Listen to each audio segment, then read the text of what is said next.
راضی برضائے رب، رب کی رضا پر راضی رہنا. یہ بات کہ جو بھی کچھ ہوا یا ہوگا وہ اذن رب کے بغیر نہ ہوا ہے نہ ہو سکتا ہے. یہ تو ایمان کا منطقی تقاضا ہے. یہاں پتہ تک نہیں ہلتا جب تک کہ اللہ کی اجازت نہ ہو، اذن نہ ہو. تو جو کچھ ہوا اللہ کی اجازت سے ہوا، خواہ اس میں درمیان میں کتنے ہی عوامل آ گئے. کسی نے اٹھا کر آپ کو پتھر مارا، لیکن یہ پتھر آپ کو نہیں لگ سکتا تھا اگر اللہ نہ چاہتا. پتھر مارنے والے کا عمل اپنی جگہ ہے، لیکن آپ کو اس پتھر کا لگ جانا جو ہے یہ بغیر اذن رب نہیں ہے. لہذا اس کو سمجھیے کہ اللہ کی طرف سے آیا. ایک اس میں لطیفہ بھی ہے کہ ایک وہ درویش یہ کہتا ہوا جا رہا تھا ایک جذب کی کیفیت میں، جو رب کرے سو ہو، جو رب کرے سو ہو، جو رب کرے سو ہو. ایک شخص نے اٹھا کر اس کے سر پہ پتھر نے مارا. اس نے پلٹ کر دیکھا تو شخص نے کہا مجھے کیا دیکھتے ہو، جو رب کرے سو ہو. تو اس درویش نے جواب دیا کہ یہ پتھر مجھے تو رب کے مارے ہی لگا ہے، لیکن میں دیکھ یہ رہا تھا کہ بیچ میں منہ کس کا کالا ہو گیا، کس نے اپنے لیے جو ہے وہ عذاب اللہ کا کما لیا. ورنہ مجھے بہرحال یہ پتھر لگا ہے تو اس میں اذن رب شامل ہے. اچھا، اب جو شے اذن رب سے ہو رہی ہے، بندہ مومن کا اگر اپنا تعلق اللہ کے ساتھ مخلصانہ ہے، اس میں منافقت نہیں ہے، اس میں ریا نہیں ہے، اس میں دھوکہ نہیں ہے، اس میں فریب نہیں ہے. مخلص، مخلصین لہ الدین، تو اللہ تعالیٰ کا تعلق بھی اس کے ساتھ ریسیپروکیٹ کرتا ہے. اللہ تعالیٰ انا عند ظن عبدی بی، حضور یہ اللہ کا قول ہے حدیث قدسی میں کہ میرا بندہ میرے بارے میں جو کچھ گمان کرتا ہے میں وہی سلوک اس کے ساتھ کرتا ہوں. اللہ تعالیٰ بھی مخلص ہے. اللہ تعالیٰ کی مرضی کے بغیر کچھ نہیں ہو سکتا. تو یقیناً جو کچھ ہوا ہے اس میں میرے لیے خیر ہے، چاہے فوری طور پر مجھے ناگوار گزرا ہے، مجھے تکلیف ہوئی ہے، میرے لیے یہ شے جو ہے ناپسندیدہ ہے، لیکن ان دی لانگ رن مجھے یقین ہے کہ اس میں خیر ہے. بیدک الخیر انک علی کل شیء قدیر. اے اللہ تیرے ہاتھ میں خیر ہی خیر ہے، تو ہر چیز پر قادر. اچھا، جو ہوگا وہ بھی اذن رب کے بغیر نہیں ہوگا. یہی تصور اس کے بارے میں ہونا ضروری ہے. اسی کا نتیجہ یہ نکلتا ہے جس کو قرآن مجید بار بار کہتا ہے، بار بار کہتا ہے، بار بار کہتا ہے، لا خوف علیہم ولا هم یحزنون. کیا مطلب اس کا؟ نہ ان پر کوئی خوف ہے نہ حزن سے دو چار ہوتے ہیں.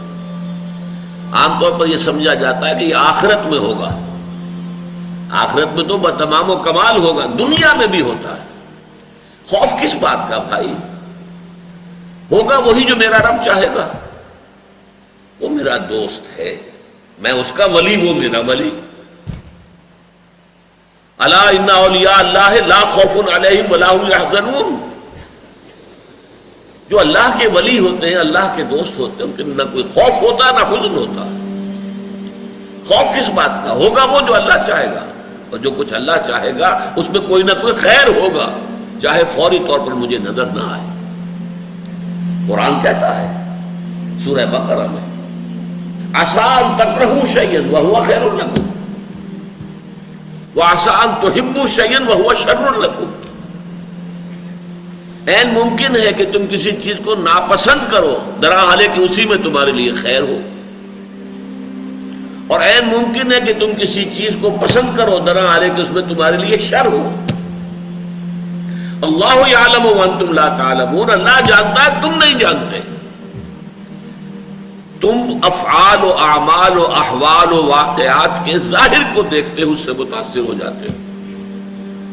اس کے پردے میں کیا مشیت اذنی ہے، کیا ارادہ خداوندی ہے، اس کے پشت پر کیا چیز ہے جو اللہ تعالیٰ کو مطلوب ہے، یہ ہمیں نظر نہیں آتا.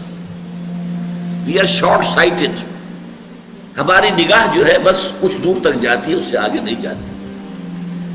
لہذا افعال و اعمال و احوال و واقعات کے صرف ظاہر پر ہماری نگاہ ہے، باطن پر تو ہے ہی نہیں. لہذا ہم اس سے متاثر ہوتے ہیں.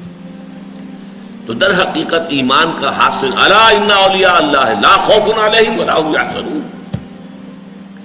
اللہ کے دوستوں پر نہ کوئی حزن ہے نہ خوف ہے، کوئی سوال ہی پیدا نہیں ہوتا.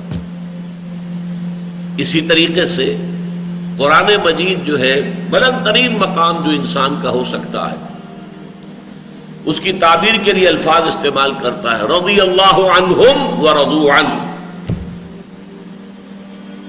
اللہ ان سے راضی ہو گیا، وہ اللہ سے راضی ہو گئے.